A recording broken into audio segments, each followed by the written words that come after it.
오늘은 어휘력 교재 페이지 160쪽 23강 23강은 이제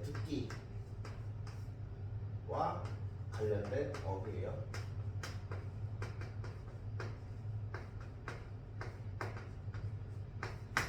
자, 우리가 지금까지 배운 내용들을 한번 종합적으로 보면 경제와 관련된 어휘도 있었고 시, 소설, 극문학과 극문학과 관련된 어휘도 있었고 다양한 어휘도 있었는데 이거는 이제 이번 시간부터는 이제 말하기 듣기와 관련된 어휘를 본격적으로 한번 배워볼 거예요. 이 내용들은 중학교 전 과정에 항상 말하기 듣기와 관련된 단원이 포함이 되어 있기 때문에 이 어휘를 너희들이 공부를 하고 학교 수업을 들으면 조금 더 이해가 빠를 겁니다. 자, 첫 번째는 경청입니다. 자, 경청이라는 단어에 한자를 잠깐 볼까? 한자를 보면 기울 경자에 들을 청. 그러니까 무슨 뜻? 기울여서 듣는다 라는 뜻입니다. 그래서 귀 기울여서 듣는다 라는 게 경청이고요. 예를 들면 말을 잘하는 사람보다는 남의 말을 경청할 줄 아는 사람이 진정한 리더다 라고 얘기를 합니다. 그래서 경청, 귀를 기울여 듣는다. 자, 두 번째는 공감입니다. 공감은 이 공자는 이렇게 써요. 이게 함께 할 공자입니다. 함께. 영어로 치면 together 약간 그런 느낌이죠. 자, 감은 느낄 감. 그러니까 뭐야? 함께 느낀다.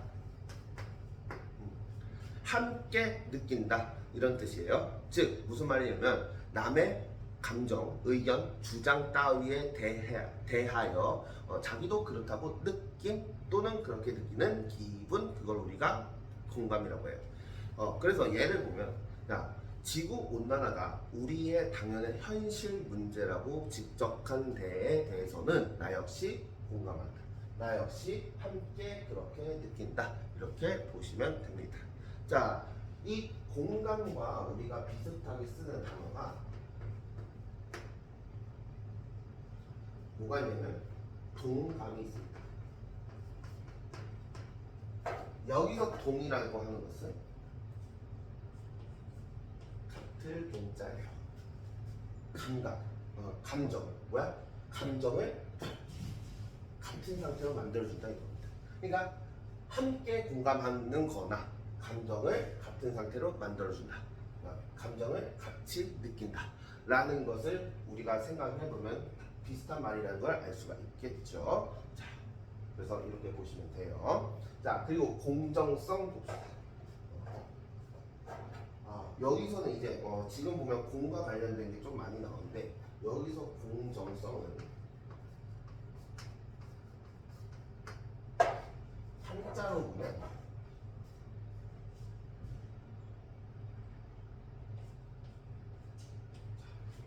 공평할 공자예요.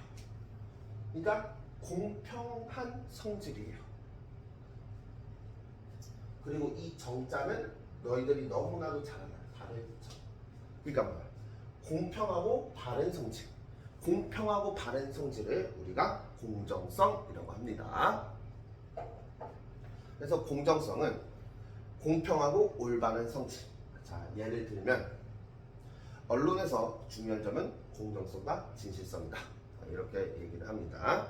그리고 자, 그러면 이 공정성과 공평하고 올바른 성질과 반대되는 말이 있습니다. 반대되는 말은 뭐냐면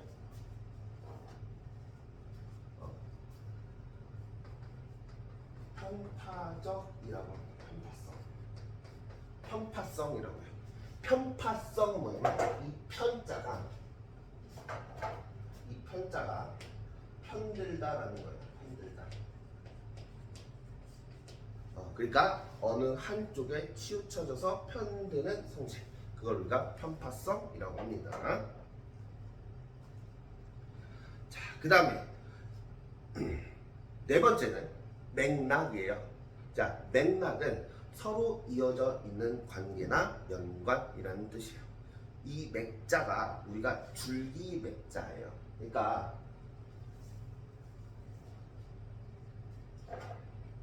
자, 봐봐.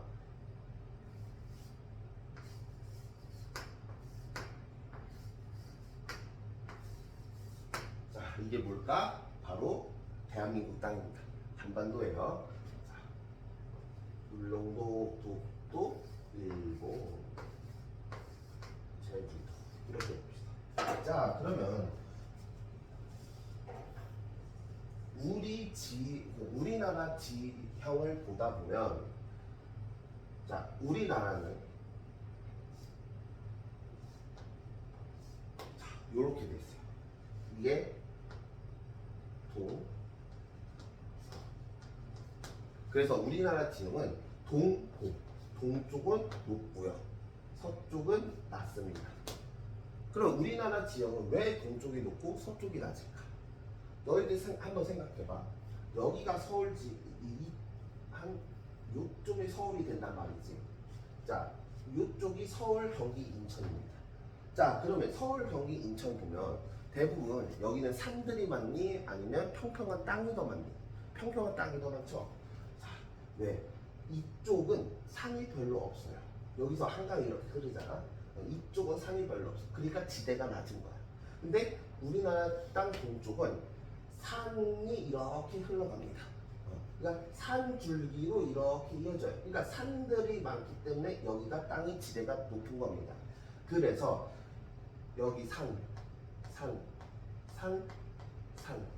산들이 이렇게 쭉 이어서 줄기처럼 이렇게 있어요. 자, 이걸 뭐냐면 산줄기라고 하죠. 이러한 줄기를 우리는 줄기 맥자를 씁니다. 그래서 이런 걸 우리가 산줄기를 뭐라고 해요? 산맥이라고 하죠. 태백산맥, 산줄기다, 이렇게 보시면 되겠습니다. 그래서 이 맥자가 줄기 맥자야. 그리고 락자는 이을락, 이렇게 이어졌다, 이을락. 그래서 맥락은 서로 이어져 있는 관계나 연관이라는 뜻으로 쓰여. 그래서 주제에서 벗어난 그의 말은 더 이상 맥락을 알 수 없게 되어버렸다. 즉 뭐야? 그 말의 의미, 그 말의 흐름이 이어지는 게 없다라는 거죠. 이렇게 보시면 돼요. 자, 그러면 이 맥락에는 두 가지가 있어요. 자, 첫 번째는 뭐냐면 사회적 맥락. 두 번째는 어떤 상황 맥락이 있습니다.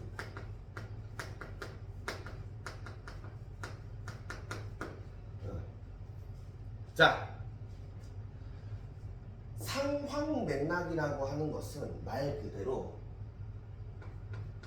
주제, 그 글의 주제, 어떤 목적, 그리고 화자, 청자,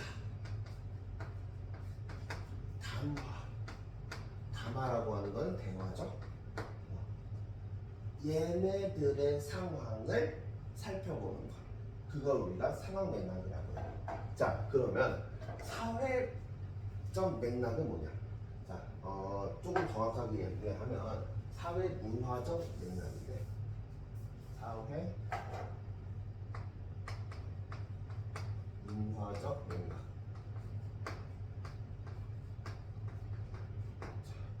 자, 이 사회 문화적 맥락이라는 건 뭐냐면, 자, 어떤 우리의 역사적 상황, 아니면 공동체의 상황, 뭐 가치관,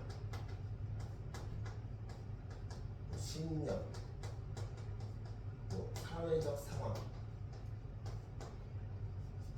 이런 상황들을 우리가 고려해야 된다는 겁니다. 그러니까 예를 들면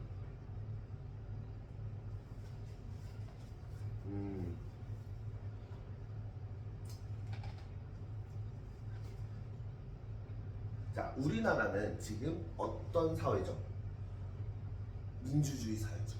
근데 북한은 사회주의잖아.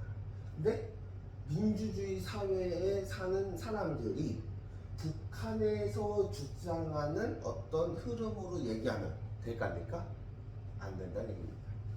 그럼 뭐 거의 간첩이에요.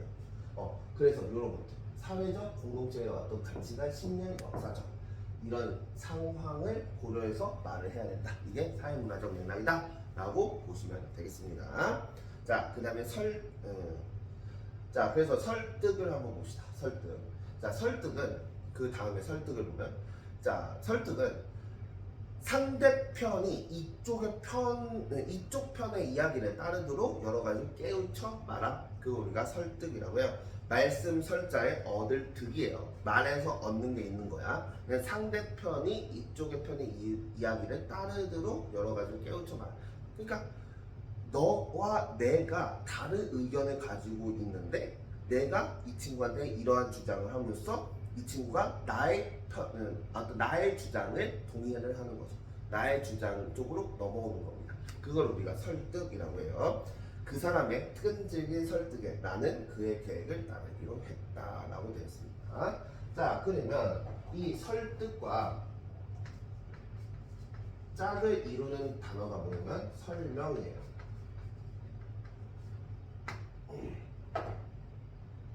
설명이라고 하는 것은 뭐냐면 어떤 일이나 대상의 내용을 상대편이 잘 알 수 있도록 밝혀서 말하는 것. 그러니까 어떤 것을 정확하게 모르는 상태에서 그 상대편이 그것에 대해서 잘 알 수 있도록 이해를 할 수 있도록 밝혀서 말해주는 것, 그걸 우리가 설명이라고 해요. 그래서 뭐 설명을 잘 해야 상대방이 설득도 잘 되죠. 이렇게 보시면 돼요. 그래서 설득과 설명은 짝을 이루는 단어다라고 보시면 됩니다.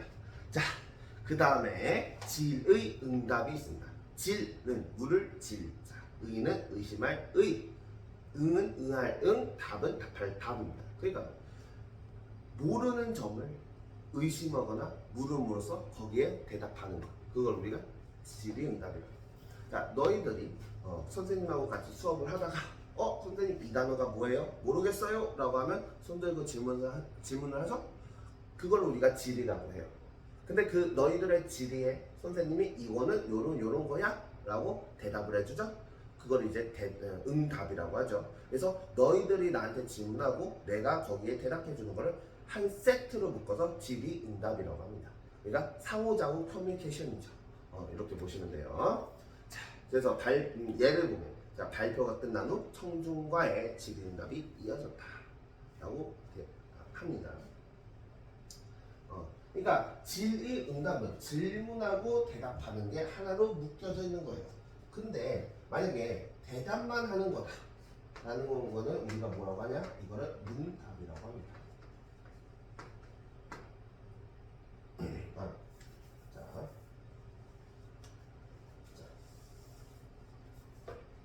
자, 이 질의 응답, 질의응답과 비슷한 말을 우리가 뭐라고 해요? 문답이라고 해요.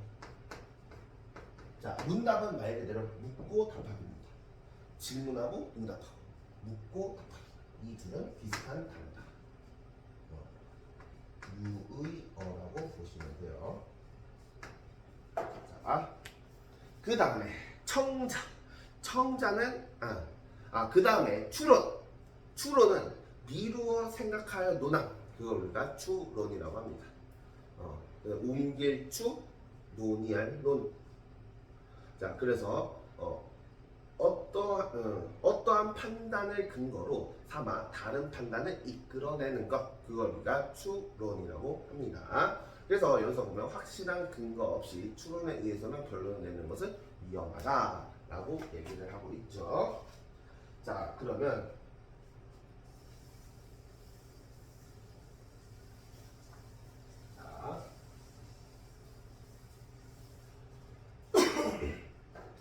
추론에는요,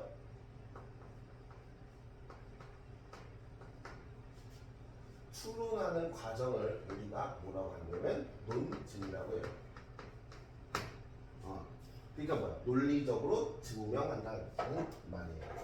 자, 이 논자가 논리적으로, 그리고 증자가 증명하다.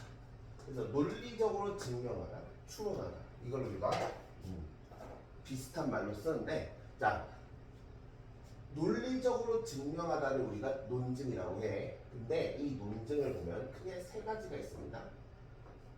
첫 번째는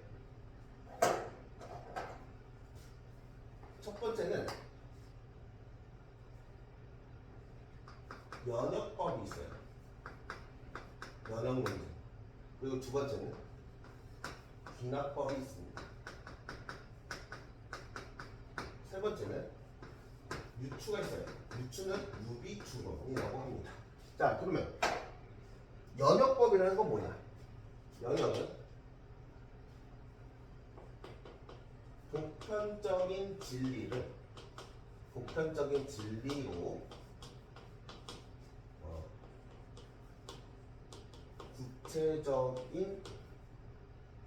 구체적으로 추론하는 겁니다.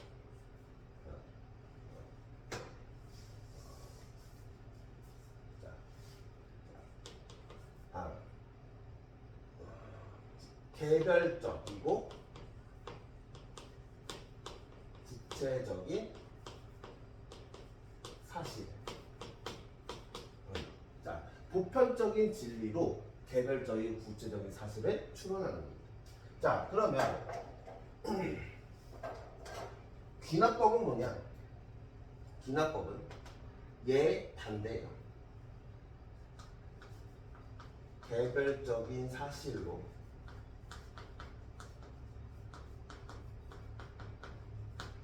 보편적인 원리를 추론하는 겁니다. 유비추론은 뭐냐? 유비추론은 비슷한 성질로 추론하는 거예요. 자, 그러면 선생님 이것에 대한 예를 한번 들어볼게요. 자.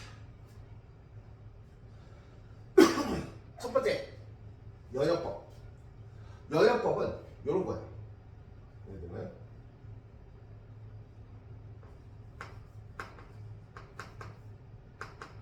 이연호 T는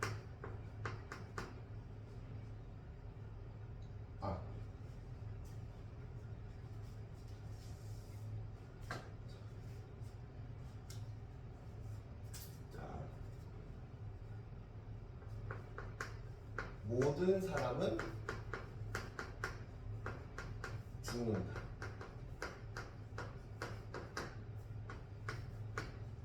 이연호 T는 사람이다.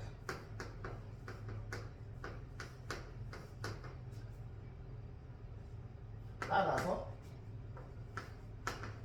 이연호 T는 죽는다.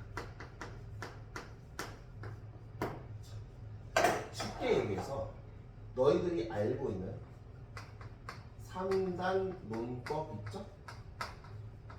3단 논법이 연역법이라고 보시면 돼요. 자, 그럼 잘 봐봐. 보편적인 진리로 개별적 구체적 사실을 추론하는 게 연역법이라고 했는데, 자 보면요, 모든 사람은 죽는다. 얘는 보편적 진리죠. 왜? 모든 사람은 죽잖아. 불루장생하는 사람이 어디 있습니까? 물론 오래 사는 사람들이 있지만 그 사람들도 결국에는 죽죠. 그러니까 모든 사람은 죽어. 얘 참이네. 보편적인 진리. 자, 그런데 이연티는 사람이다. 이연티는 사람이야? 사람입니까? 사람이죠. 선생님이 뭐 그럼 여기 T에 있듯이 뭐 내가 외계인입니까? 나도 언젠가 죽어요. 사람이죠. 자, 이연티는 사람이다. 얘도 참이네. 그러니까 뭐예요? 이연티는 언젠간 죽을 거야. 이연티는 죽는다. 얘도 참이네. 자, 이 연역법의 특징은 뭐냐면 여기 있는 걸 우리가 맨 처음에 있는 걸 우리가 대전제라고 해요. 자, 그리고 두 번째는 우리가 소전제라고 해요. 자, 대전제가 참이면 무조건 결론도 참입니다. 이게 연역법의 특징이다. 그러면 대전제가 거짓이면 당연히 결론도 거짓이겠죠. 이게 바로 연역법이라고 보시면. 자, 그러면 기납법은 뭐냐? 개별적인 것을 통해서 보편적인 원리를 얘기해요. 자, 봐봐.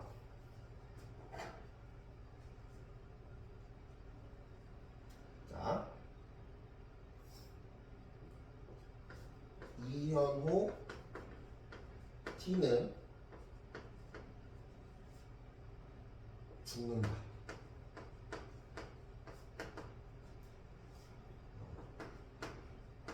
소림이는 죽는다.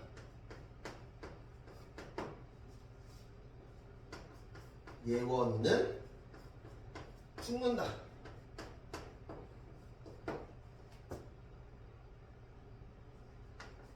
영환이는 죽는다.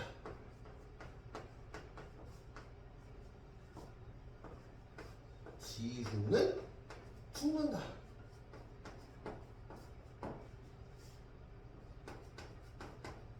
원장님은 죽는다.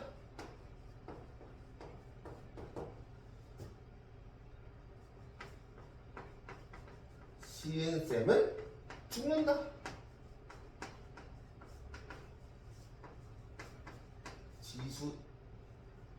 지수쌤은 죽는다. 다 죽어요. 곱하기 땡땡땡땡땡땡. 다른 사람들도 예시로 드는 거지. 다 죽어요. 그러니까 따라서 모든 사람은 죽는다. 그래서 얘네들이 뭐예요? 여기서 얘기하는 개별적 사실입니다. 그 개별적 사실로 인해서 보편적 원리를 이렇게 추론하는 거죠. 그걸 우리가 기납법이라고 해요. 근데 이 기납법의 문제는 뭐냐? 이 기납법의 문제는 이 개별적 사실에서 예외 상황이 존재해요. 예외가 존재를 하면 무조건 결론은 거짓이에요. 기납법은 예외 상황이 존재하지 않는 이상 참이야. 여기를 참이라고 가정하니까. 근데 만약에 여기서 그 개별적 사실에서 예외 상황이 존재한다면 얘는 거짓입니다. 참이 될 수가 없어. 요게 바로 기납법의 특징이다 라고 보시면 됩니다. 자, 그래서 자 예를 한번 들어볼까? 예외 상황이 있는 거. 자, 봐봐.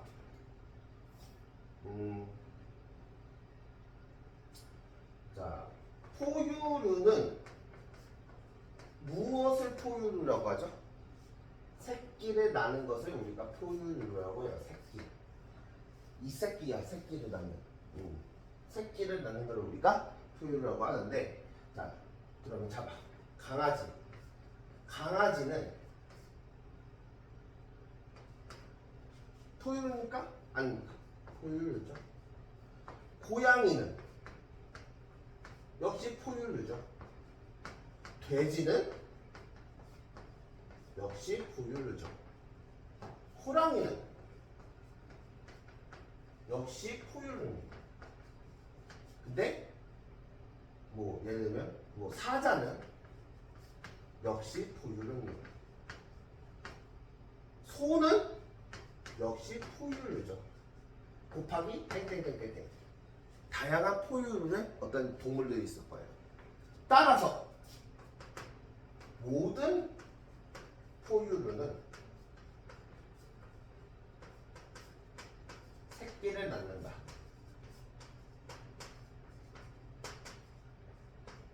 자, 이 말은 참일까요? 거짓일까요? 얘는 한번 생각해 볼래요?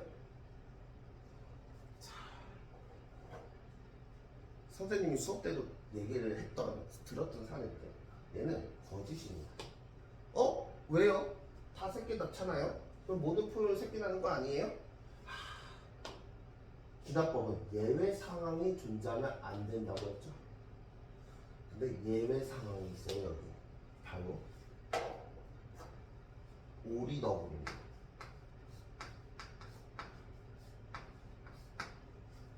자, 오리 너구리는 포유류인데 알을 낳아요. 그러니까 예외 상황은 존재하는 거예요. 이렇게 예외 상황이 존재하면 이 논증은 거짓이 되는 거예요. 참되지 않아요. 요게 바로 기납법의 한계입니다. 그래서 연역법이라는 요거 무엇이고 기납법이란 무엇이며 연역법의 한계, 기납법의 한계에 대해서 우리가 배웠어요. 선생님이 생각해봤을 때는 이 오리 너구리가 이 주둥이가 오리처럼 생겼고 그리고 몸통이 너구리처럼 생겼거든. 선생님은 사진을 봤는데 문과적 상상으로 하면 이 오리와 너구리가 이 오리 너구리를 조상으로 이렇게 올라가면 오리와 너구리가 교배를 해가지고 새끼를 낳지 않았을까? 근데 엄마가 오리 쪽이지 않았을까? 왜? 새끼를 낳는 사람 다 누구야? 암컷이잖아. 엄마잖아. 그러니까 엄마가 오리고 아빠가 너구리다. 아마. 그래서 조상에 가면 이 둘이 물에 있는 오리가 갑자기 육지로 뻘뻘뻘 기어온 거지. 근데 거기서 아주 잘생긴 너구리 오빠를 만난 거야.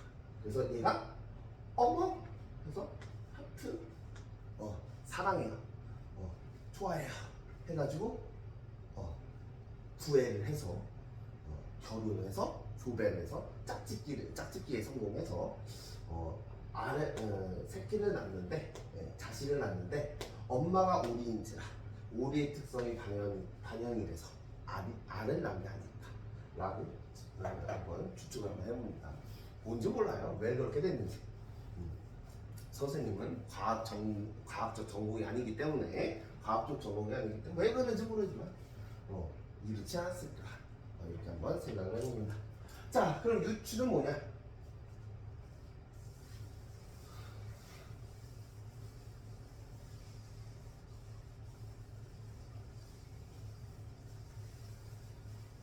자, 유추라고 하는 것은 비슷한 성질로 추론하는 거라고 했잖아. 그러니까 이런 겁니다.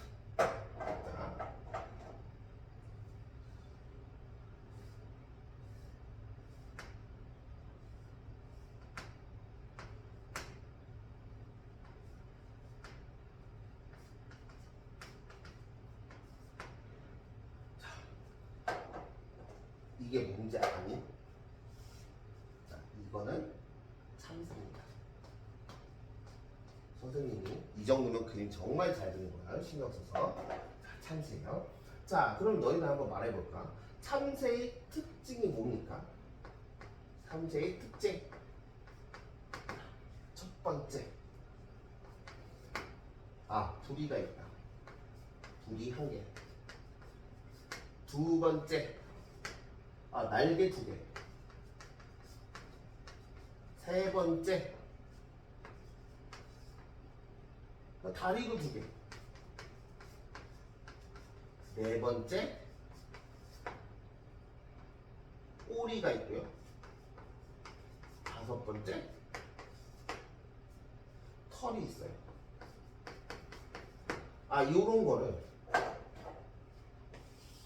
요런 거를 우리는 뭐라고 불러요? 참새는 어디 종류야? 새죠. 요런 걸 우리가 새라고 불러요. 근데 어느 날 얘가 비둘기는 좀 커서 선생님 부담스러워. 못 그러겠어요. 어느 날 비둘기를 봤다고 칩시다. 자, 해서 자, 아이가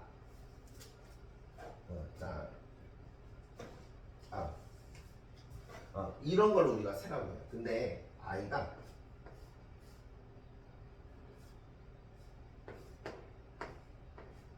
응애 엄마가 유모차를 끌고 다니고 있었어요.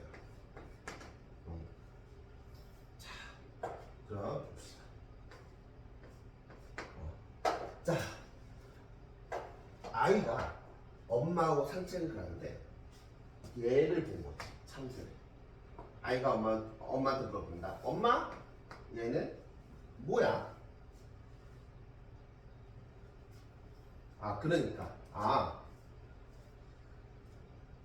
부리가 한 개 있고 날개가 두 개 있고 다리가 두 개 있고 꼬리가 있고 털이 있는 거를 우리는 새라고 부른다. 엄마가 대답을 해줬어요.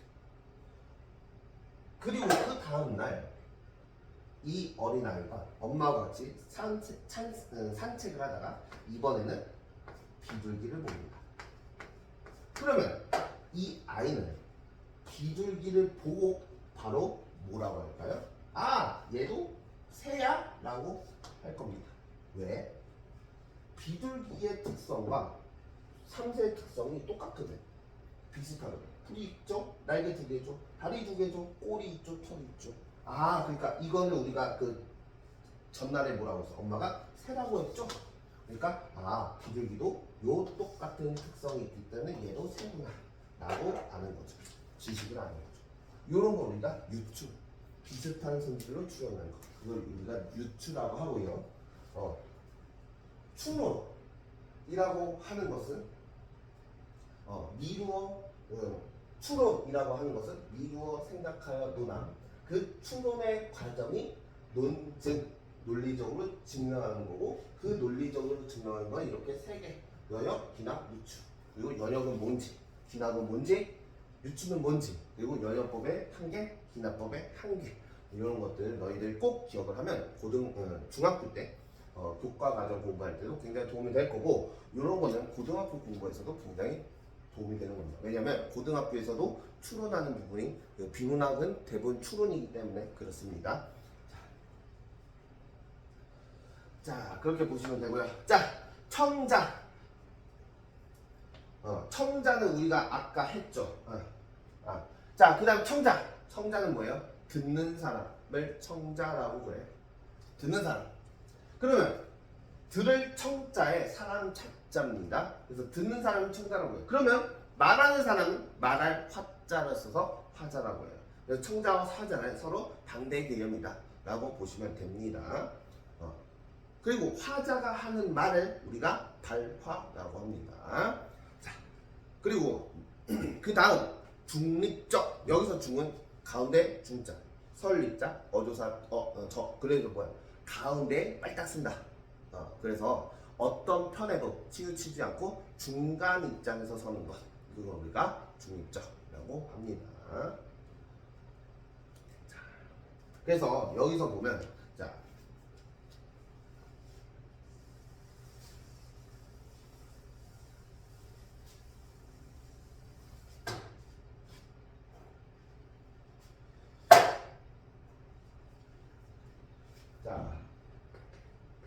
한쪽 편을 드는 것. 자, 중립적은 어느 편도 들지 않고 가운데 중간의 입장에서 쓰는 거라고 했어요. 자, 근데 어느 한쪽의 편을 든다는 것은 뭐예요? 이거를 우리가 우호적이라고 해요. 우호적. 어느 한쪽의 편을 드는 건 우호적.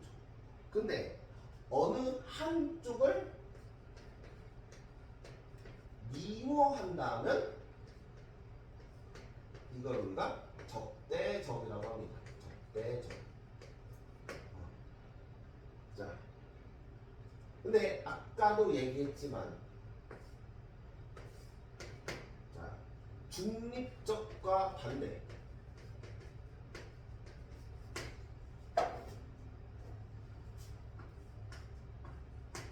그러니까 중립적이지 않은 것, 이걸 우리가 뭐라고 해요? 편파적이라고 합니다. 편파적. 그리고 이걸 우리가 편향적이라고 해요. 편향적. 그러니까 한쪽으로, 어느 편으로 치우쳐져 있다. 향하여 있다. 어느 편을 향하여 있다. 그걸 우리가 편향적, 어느 편에 편들고 있다. 그런 것들을 우리가 편파적. 그래서 중립적이라는 단어의 반대말은 편파적, 편향적. 이 두 가지를 우리가 세트로 한번 기억을 해두시면 좋을 것 같아요. 자, 그래서 우리가 여기서 지금 그 배운 단어 중에 청이라고 청자가 들어간 단어가 있었는데 청이 쓰인 단어를 한번 봅시다. 자, 청각. 청각은 소리를 느끼는 감각이고요. 시청, 눈으로 보고 귀로 듣는 것. 청중, 이야기를 듣는 대중. 그래서 강연이나 설교, 음악 따위를 듣기 위해서 모인 사람들, 듣기 위해서 모인 대중. 그걸 우리가 청중이라고 해요. 방청은 어떤 참석해서 듣는 것, 그걸 우리가 방청이라고 해요. 예를 들면 뭐 대중 강연이나 아니면 음악 방송, 시사회 이런 것들은 그런 것들을 참석해서 듣는 것, 그걸 우리가 방청이라고 합니다. 이렇게 보시면 되고요. 자, 그 다음에 쭉 넘어가서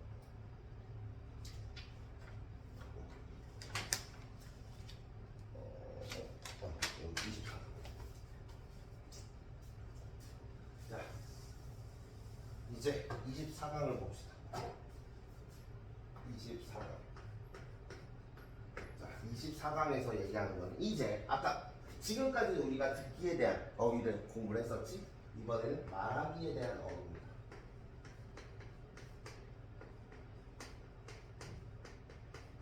우리 아까 듣기와 관련된 어휘에서 청자가 나왔었지. 그럼 말하기와 관련된 어휘에서는 하자가 나오지 않을까? 라고 한번 생각을 해볼 수가 있겠죠.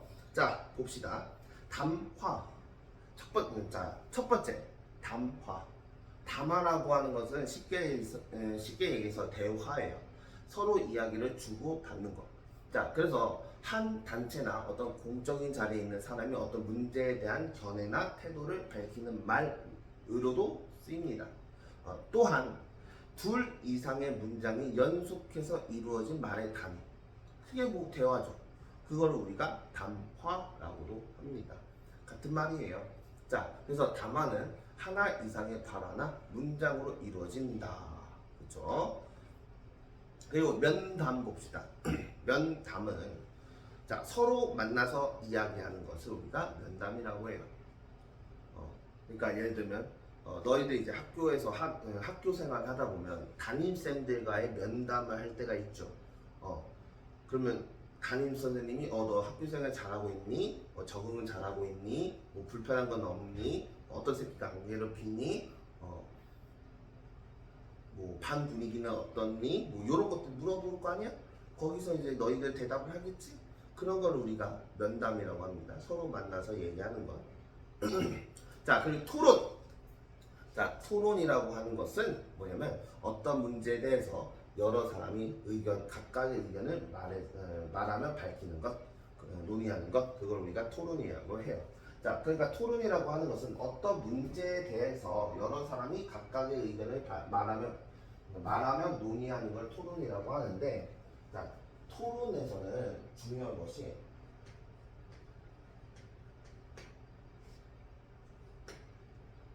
무조건 찬반이 있습니다.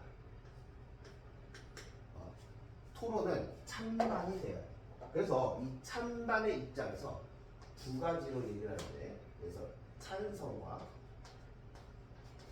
반대가 자신의 입장을 피력합니다. 피력이라고 하는 것은 힘주어 말하다 요겁니다. 자, 자신의 입장을 피력하는 걸 우리가 인론이라고 해요.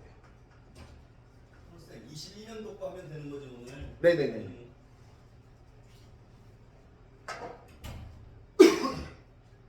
자, 인론이라고 해요. 자, 그러면 토론에서 인론을 하면 뭘 해야 되냐? 자, 찬성과 반대 의견이 있기 때문에 토론에서 분명히 무승부라는 건 없습니다. 토론에서는 반드시 승패를 결정해야 됩니다. 그러면 찬성이 이기든 반대가 이기든 어떤 한 입장이 이길 텐데, 그러면 찬성이 어떤 주장을 했어. 근데 반대가 이런 주장을 했는데 아 이거는 좀 주장으로서 너무 약한 것 같아. 이 새끼 이거 잘못된 주장이야. 까야죠. 근데 반대 입장에서 아니 내 주장이 좀 더 좋은 것 같은데 정확한 것 같은데 이 새끼 너 응? 너 조사 똑바로 했니? 너 이거 어떻게 이 부분에 대해서 너 어떻게 생각해? 좀 아닌 것 같은데? 하면서 이렇게 까죠. 그래서 항상 이 토론은 입론이 끝난 후에 반론을 제기합니다. 반론이라고 하는 것은 상대 주장이 타당하지 않음을 증명하기 위해서 제시를 하는 겁니다. 자, 상대의 주장이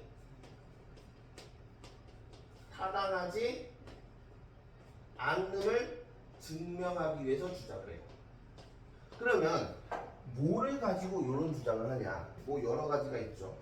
뭐 예를 들면 근거가 부족하다. 그리고 근거가 불명확하다. 뭐 불충분하다.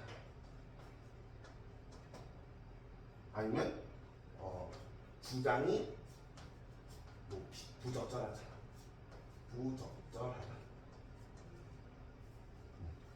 요런 거를 가지고 상대편의 주장이 타당하지 않음을 증명하는 게 바로 반론이다.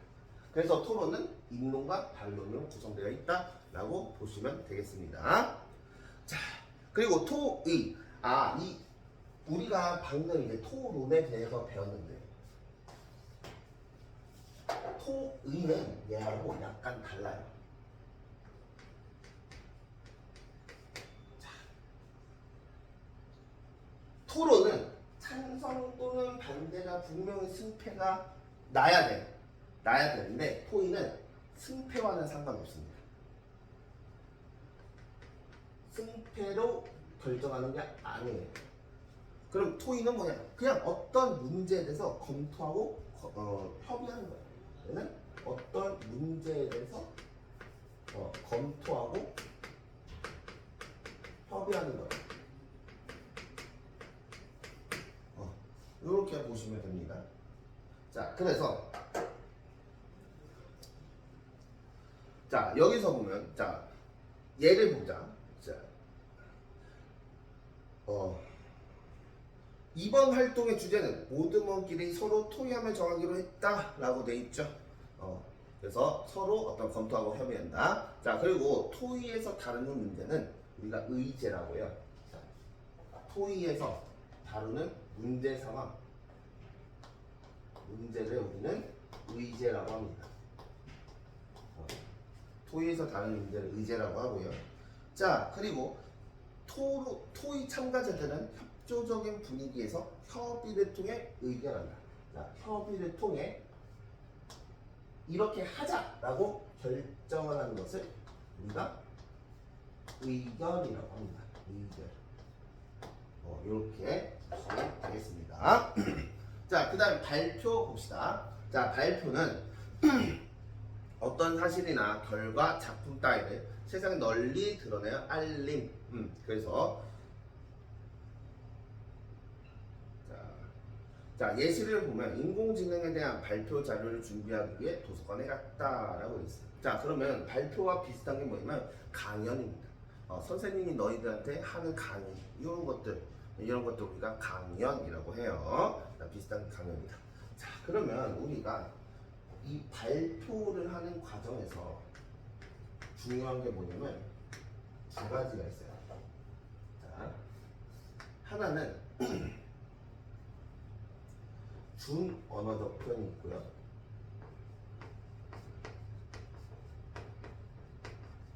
두 번째는 비언어적 표현이 있어요.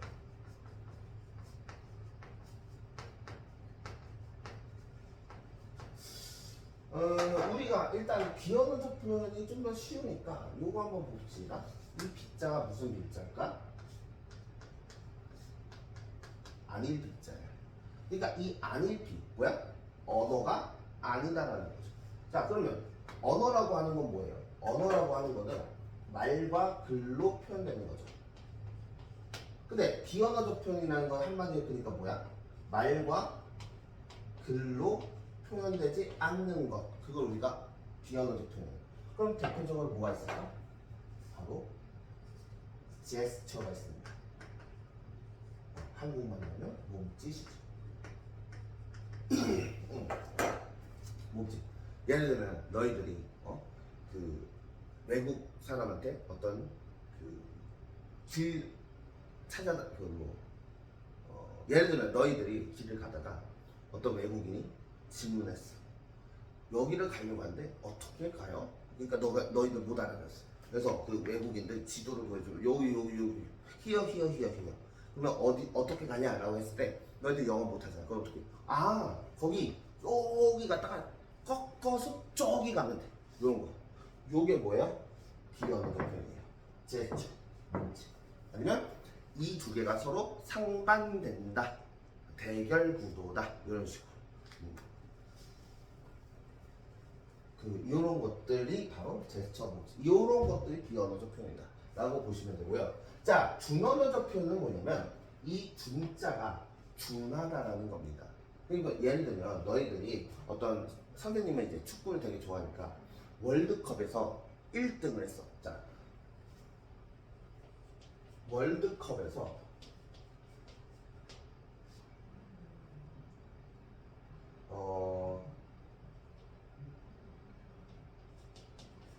어떤 팀이 결승전에서 1등을 이겼어요.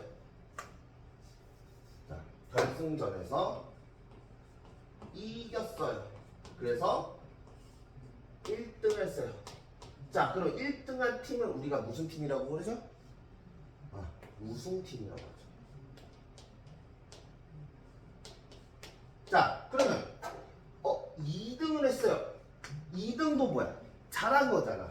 2등도 잘한 거죠. 그럼 2등은 그냥 아쉽게 져가지고 실수 한 끗 차이로 져서 2등했어. 그러면 이 2등한 팀 보고 우리가 뭐라고 해? 준우승팀이라고 하죠. 자, 그럼 여기서 준자는 준하다라는 뜻이야. 어떻게? 우승에 준하다. 우승에 가까운데 우승을 못한 비운의 팀. 그걸 우리가 준우승팀이라고 하죠. 그러니까 준언어적 표현은 언어에 가까운데 완전히 언어는 아닌 것. 그걸 우리가 준언어적 표현이라고 해요. 그럼 뭐가 있을까? 이런 것도 있죠. 예를 들면 예를 들면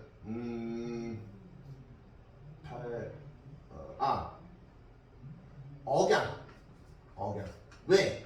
억양은 말로 하는 거잖아. 말로 하는 거니까 이건 언어와 같아. 근데 완전한 언어는 아니야. 언어에 근접한 것이다. 그래서 억양. 예를 들면 말의 속도 이런 거 있죠. 그리고 뭐 예를 들면 말의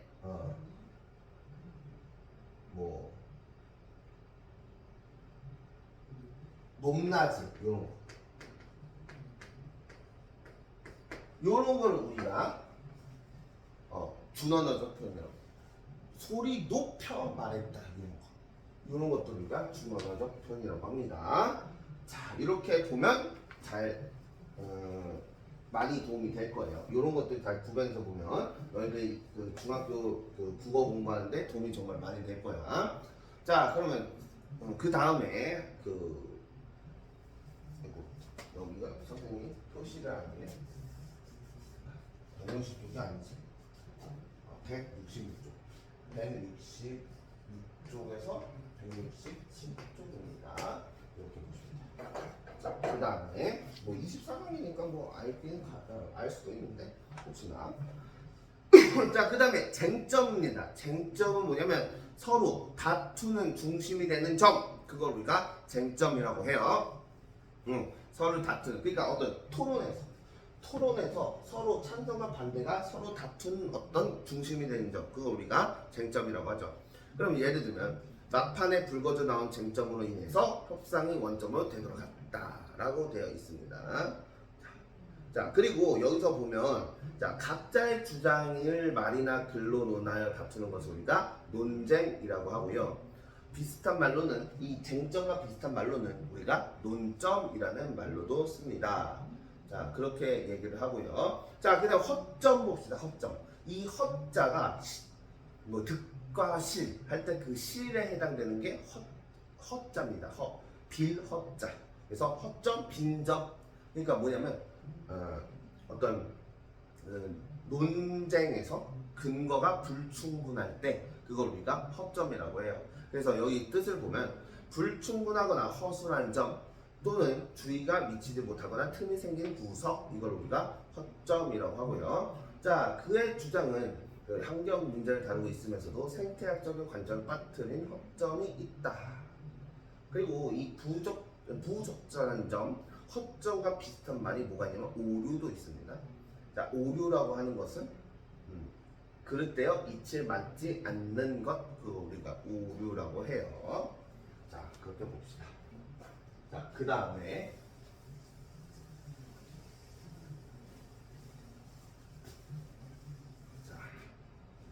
간단 명료하다. 간단 명료하다는 간단하고 분명하게 말합니다. 막 장하게 막 어렵게 얘기를 하는 것이 아니라 간단하고 분명해. 딱딱딱 알잘 딱갈색이라고 보시는 거죠. 할 말만 정확하게 간단하고 분명하게 하는 것. 그래서 예를 보면 사회자는 의견이 대립할 경우 논점을 간단 명료하게 정리하여 참가자에게 알려주어야 한다.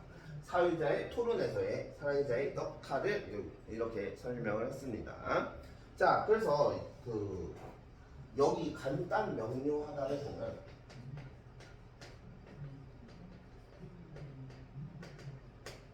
자, 간단 명료하다라는 걸 보면 자, 이거를 줄이면 뭐가 되냐면 간명하답니다.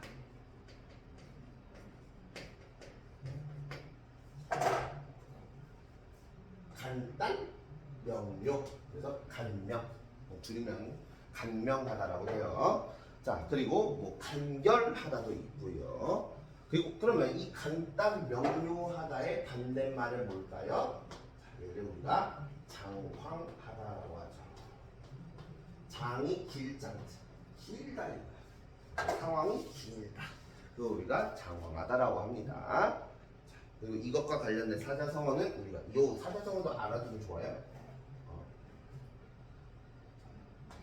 증언, 부언이라고 합니다. 요 상황하다와 관련된 사자성어, 증언, 부언. 그러니까 한 말 또 하고 또 하고 또 하고 길게 얘기하는 거 우리가 증언, 부언이라는 사자성어 씁니다. 자, 그다음 환기하다. 자, 환기하다는 뭐예요? 기가 일어날 기자예요. 우리가 기상할 때 상, 윗상자 위로 뻘떡 일어나. 그걸 우리가 기상이라고 하죠. 자, 환기는 불을 환자에 일어날 기예요. 그래서 어떤 주의나 여론, 생각 따위를 불러일으키다. 그걸 우리가 환기하다라고 합니다. 자, 그래서 예시를 보면 그는 청중의 흥미를 환기하기 위해 커다란 도표로 펼쳤다. 그래서 이 환기와 비슷한 말로 쓰는 게 유발하다 라는 것이 있습니다. 자, 그리고 또 환기와 동음이 요를 쓰는 건 뭐냐면 이 엄마들이 청소할 때 막 창문 열죠. 왜? 공기를 탁한 공기를 맑게 환기해주다라고 하잖아. 그러니까 탁한 공기를 맑은 공기로 바꾸는 것도 역시 환기하다라고 합니다. 자, 그래서 여기서 이제 밑에 보면 논제, 논거, 논증, 논박 세 가지, 네 가지 한번 잘 보세요. 잘 보시면 자, 논제는 뭐냐? 논제는 토론의 주제예요. 토론의 주제. 자, 그러니까 어떤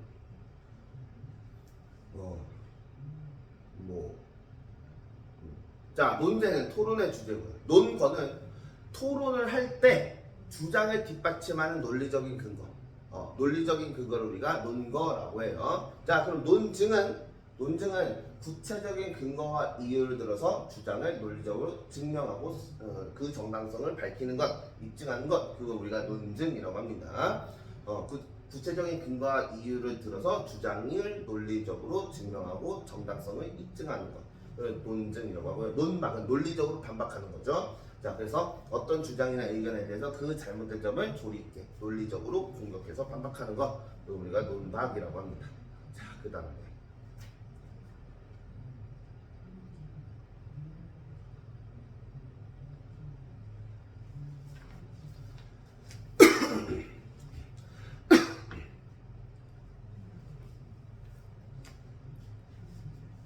자, 그 다음에 여기 봅시다. 자, 이제 마지막 오늘 인간 설명의 마지막 부분입니다.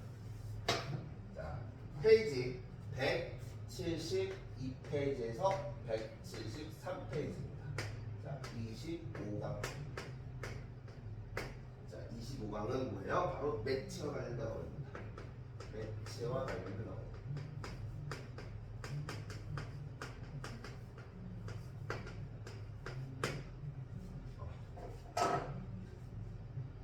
자, 그럼 매체는 뭐냐? 매체는 뭐냐? A가 B한테 전달하는 것. 전달하는 수단. 이걸 우리가 매체라고 해요. 뭔가를 전달하는 수단. 그걸 우리가 매체라고 해. 자, 그럼 첫 번째 대중매체를 봅시다. 대중매체는 뭐예요? 신문, 잡지, 영화, 텔레비전 따위와 같이 많은 사람에게 대량으로 정보와 사상을 전달하는 매체. 그걸 우리가 대중매체라고 하죠. 그러니까 대중이 뭐예요? 많은 사람들이죠. 불특정 다수. 그러니까 많은 사람들한테 어떠한 정보와 사상을 전달하는 매체. 그걸 우리가 대중매체라고 하죠. 그 대중매체에는 뭐 신문, 잡지, 영화, 텔레비전, 뭐 책 이런 것들이 있는 겁니다. 자, 그래서 대중매체가 사실을 확인하지 않은 채 보도하는 것은 무척 위험하다. 이렇게 보시면 되고요. 자, 이 매체라고 하는 것을 우리가 대중매체라고 하는 것을 다른 말로 하면 매스미디어라고 합니다. 자, 대중매체를 영어로 하면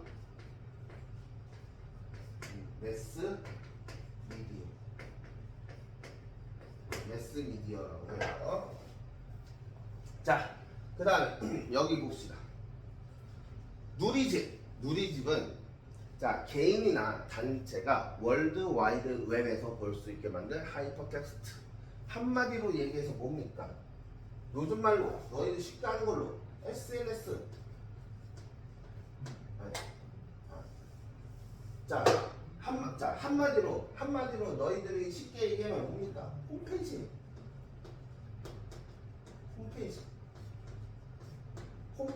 뭐 사이트 있죠. 어떤 사이트. 그걸 우리가 누리집이라고 하는 거예요. 누리집. 홈페이지, 사이트. 자, 누리집. 자, 그래서 그러니까 이 누리집은 홈페이지는 영어잖아. 이 누리집은 홈페이지에 대한 어떤 수고리말이죠. 아름다운 수고리말. 자, 그럼 봅시다. 다음 달 우리 학교 점심 식단은 학교 누리집에서 확인할 수 있다. 쉽게 얘기해서 학교 홈페이지에서 확인할 수 있다라는 거죠. 자, 그래서 누리집은 왜래요? 홈페이지를 순화한 말이다. 그래서 소셜 네트워크 서비스를 우리가 순화하면 누리소통망이라고도 합니다. 소셜 네트워크 서비스는 뭐예요? 쉽게 얘기해서 SNS예요. SNS를 우리가 순화하면, 우리말로 순화하면 누리소통망. 이렇게. 근데 우리는 누리소통망, 누리집 뭐 이런 표현 잘 안 쓰죠. 뭐 어떤 사이트, 홈페이지, 뭐 SNS, 뭐 이게 더 익숙하죠. 근데 그렇다고 보시면 됩니다. 자, 그러면 순우리말로 순화된 정보통신과 관련된 어휘를 보면요. 자, 갈무리. 자, 갈무리는 뭐예요? 캡처. 쉽게 얘기해서. 어떤 필요한 내용 파일 형태를 저장하는 캡처. 자, 그럼 내려받기. 다운로드. 글꼴. 폰트. 댓글. 리플. 이렇게 보시면 돼요. 근데 우리가 딱 봤을 때, 특이한 게 캡처, 다운로드, 폰트. 이거는 우리가 영어로 쓴단 말이지. 근데 리플은 잘 안 써요. 대부분 다 댓글이라고 하죠. 이게 좀 독특합니다. 우리가 사용하는 어떤 현상들이. 자, 그렇게 보시면 되고요. 자, 세 번째, 복합 양식성. 이거는 매체의 특성인데요. 복합, 여러 가지가 합쳐져 있다. 양식, 어떤 형태가. 그 여러 가지의 형태가 합쳐져 있는 특성. 그게 바로 복합 양식성이다. 그게 바로 매체의 특성, 대표적인 특성 중에 하나다라고 보시면 됩니다. 자, 그래서 소리, 문자, 이미지, 영상, 음악 등의 여러 양식이 복합적으로 결합된 성질, 그걸 우리가 복합 양식성이라고 해요. 자, 그럼 생각해봐. 홈페이지만 하더라도 글이 있죠. 문자. 자, 홈페이지만 하더라도 여기 들어가면 뭐 있어요? 글이 있죠. 문자. 그리고 뭐도 있어요? 음악도 있죠. 그리고 또 뭐도 있어? 동영상도 있죠. 또 도표 같은 것도 있죠. 그리고 그림도 있죠. 이런 것들이 다 어떻게 복합적으로 되어 있죠. 합쳐져 있습니다. 그래서 이 대중매체의 특성 중에 하나가 그 매체의 특성 중에 하나가 바로 복합 양식성이다. 여러 가지 형태가 섞여져 있다. 복합적으로 구성되어 있다. 이렇게 보시면 되겠습니다. 자, 그리고 공유. 공유는 두 사람 이상이 한 물건을 공통으로 소유하거나 이용함. 그래서 정보나 의견, 감정 따위를 나누는 것. 그걸 우리가 공유라고 합니다. 자, 예를 보면 누리소통망 덕분에 다른 나라에 있는 친구와도 일상을 공유할 수 있다. 그래서 자,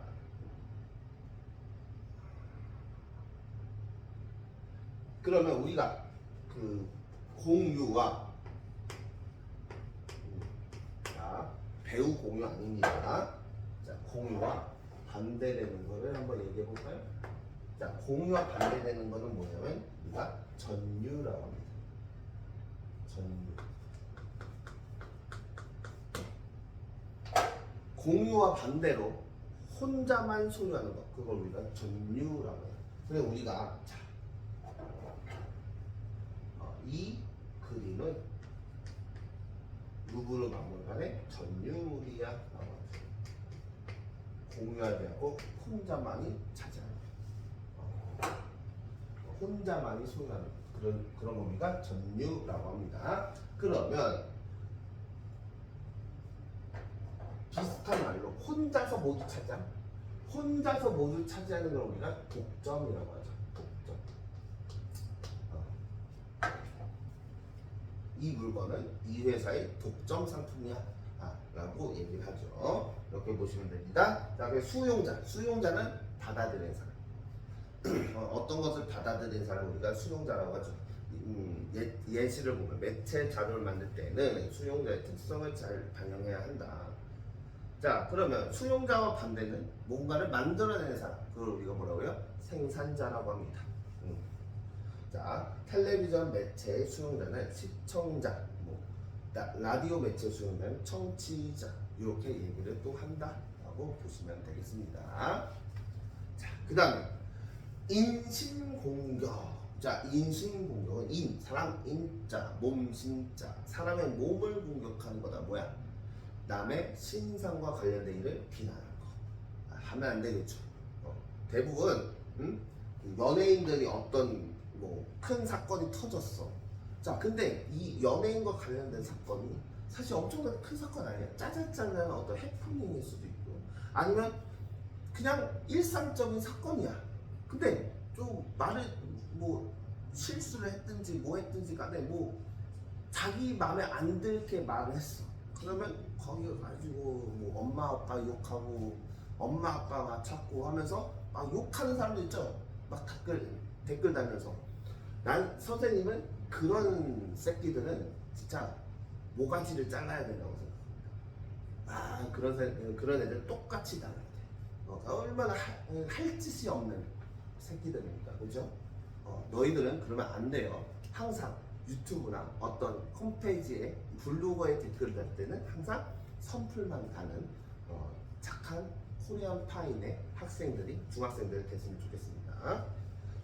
얼마나 할 짓 없고 일이 없으면 가뜩이나 우리 인생 살기도 힘든데 돈 벌기도 힘든데 인생사 얼마나 힘든데 얼마나 팽팽 놀고 자빠졌으면 그런 거에다 막 득달같이 달려들어서 악플 남길까? 난 진짜 그렇게 악플 남기는 애들은 진짜 똑같이 그렇게 당해야 됩니다. 항상 내가 뭔가를 행동하면 그 행동은 결국에는 다 자기한테 돌아오게 돼 있어요. 그래서 그 악플 단 애들은 빈번한 그 악플 단 애들은 그 번번한 직업도 별로 없습니다. 다 백수 아닌 그지예요. 너희들은 나중에 그러지 말아요. 자, 그래서 인신공격 하면 안 되죠. 남의 신상에 관한 일을 비난하는 거. 자, 게시판에 인신공격에 해당하는 글을 올리면 됩니다. 자, 이렇게 보시면 되고요. 자, 왜곡은 사실과 다르게 해석하거나 그릇되게 하는 거. 그렇죠? 사실과 다르게 해석하거나 그릇되게 하는 걸 우리가 왜곡이라고 하죠. 그래서 보통 우리가 왜곡을 어떨 때 많이 씁니까? 역사 왜곡할 때 많이 쓰죠. 역사 왜곡. 그렇죠?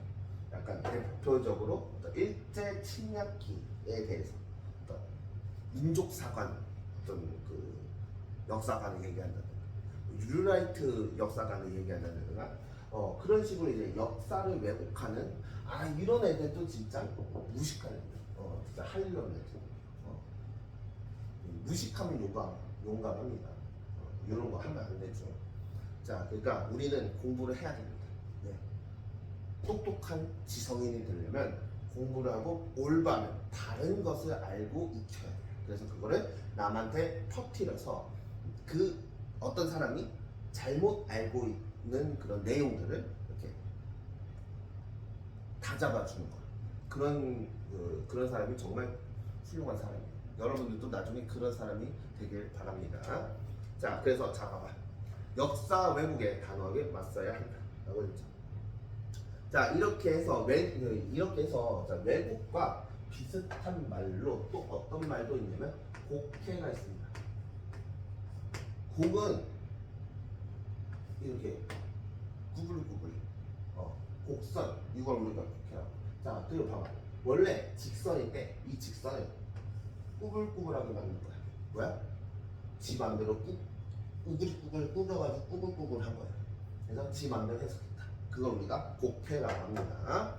자, 이렇게 보면 되고요. 자, 어떤 사물이나 현상의 거짓 없는 모습이나 내용을 우리가 진상이라고 합니다.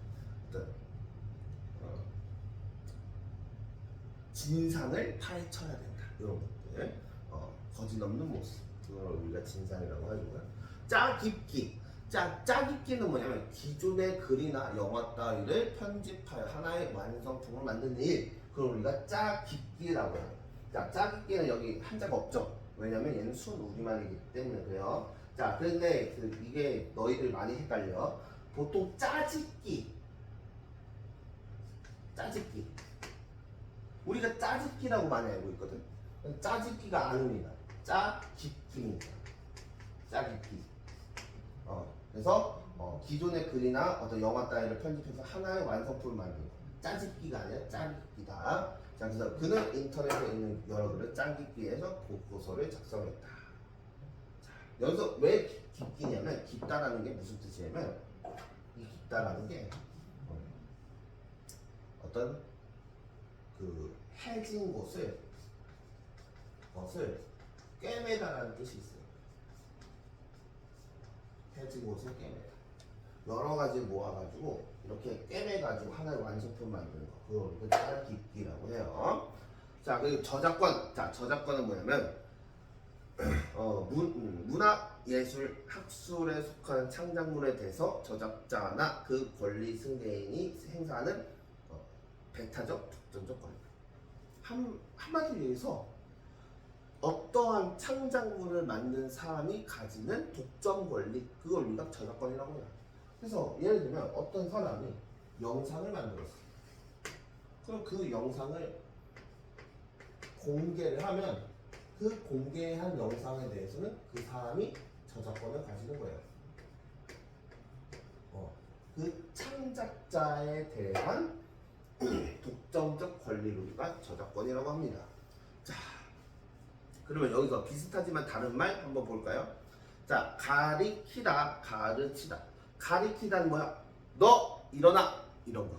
이걸 우리가 가리키다라고 하고요. 가르치다는 선생님이 하는 거. 너희들한테 이렇게 설명하고 수업하고 내용을 이렇게 전달하는. 그러면 어떤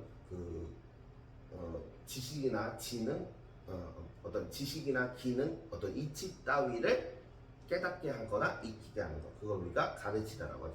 지향하다와 지향하다가 있어요. 지향하다는 어디로 향하는 겁니다. 그래서 어떤 목표로 뜻이 쏠리어 향하는 것. 그걸 우리가 지향하다라고 하고, 지향하다는 스톱 하지마 요겁니다. 그래서 더 높은 단계를 오르기 위하여 어떤 것을 하지 아니하는 것, 그걸 우리가 지향하다라고 합니다. 가리키다, 가르치다, 지향하다, 지향하다. 요거 꼭 기억해 두세요. 자, 그러면 오늘은 여기까지 선생님이 준비한 내용을 다 진행을 했습니다. 그래서 저번에 못한 내용은 요 영상으로 여러분들이 대체를 하면서 영상을 꼼꼼하게 보면서 여러분들이 복습을 하고 완전히 너희들의 것으로 어휘 지식으로 꼭 만들어 놓길 바래요. 이것이 너희들이 정말 잘 돼 있으면, 이 어휘가 탄탄하면 중학교뿐만 아니라 나중에 고등학교에서도 국어 독해라는 데 있어서 정말 도움이 많이 되는 거니까, 너희들이 이번 어휘력 수업을 들었던 거는 정말 국어 공부에 있어서 신의 한 수가 될 겁니다. 이 수업을 듣지 않은 친구들은 나중에 반드시 후회할 거예요. 그래서 너희들은 그 친구들 압도적으로 치고 올라갈 겁니다. 그래서 너희들이 이 수업을 듣지 않는 친구들을 압도적으로 누르고 치고 올라갈 거예요. 완전히 중학교 상위권에 딱 자리매김하면서 고등학교에서도 상위권의 국어 실력을 갖추는 학생이 될 거다라는 것을 선생님이 의심의 여지 없이 말씀드릴 수 있겠어요. 자, 그러면 오늘의 강의는 여기까지 하겠습니다. 여러분, 다음 시간에 만나요. 내일 현장 강의에서 마지막 어휘력 특강을 진행을 하겠습니다.